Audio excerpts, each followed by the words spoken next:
Hi, events. Ed Bungert here. Just want to talk about practice, just a couple of tips, things that I'm learning along the way. Number one, and I think many have mentioned this before, you don't need your dummy to practice. You can practice anytime. You can practice while waiting for a bus. You can practice while you're lying in bed, going to sleep at night. As a matter of fact, and don't get me wrong, because where the rubber meets the road in ventriloquism is making sounds. But you don't even have to make sounds to practice, because you could practice muscle memory of the job that your teeth, position, your tongue, and your breath, all of those things you could actually practice in silence. One of the things I talked about before was memorizing something. Whether it's the Peter Piper picked a pecker, pickled peppers, or Betty Botter, any of that stuff is also good. But you can memorize a song, the Declaration of Independence, or anything that will help you with these transitions. I myself chose to memorize the states and their capitals. Baton Rouge, Louisiana; Indianapolis, Indiana; Baton Rouge, Louisiana; Indianapolis, Indiana; and Columbus is the capital of Ohio. Now that, I could practice that while waiting for a bus, very low. Baton Rouge, Louisiana; Indianapolis, Indiana; and Columbus is the capital of Ohio. I don't have to make a lot of sound, and I could even practice it in absolute silence, again, just to get that muscle memory down.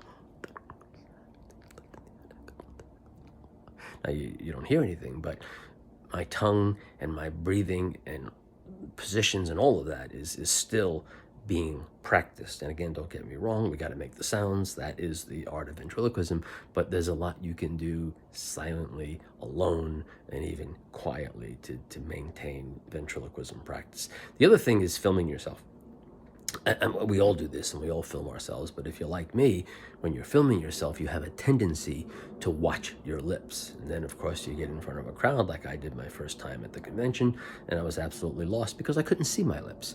So what I would suggest, and especially if you're early in this, early to practice in this art, is you can start with the vowels: A, E, I, O, U, and sometimes Y.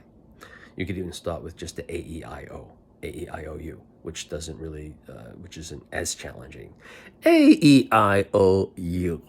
And then you add in sometimes Y.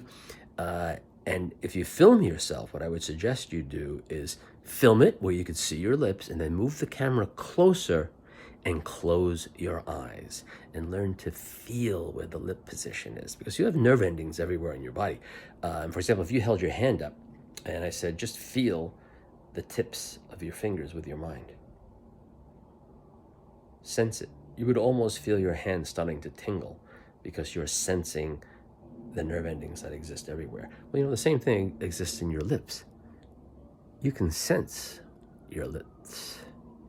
You can sense the position. You can feel, you can almost, if you trace and look,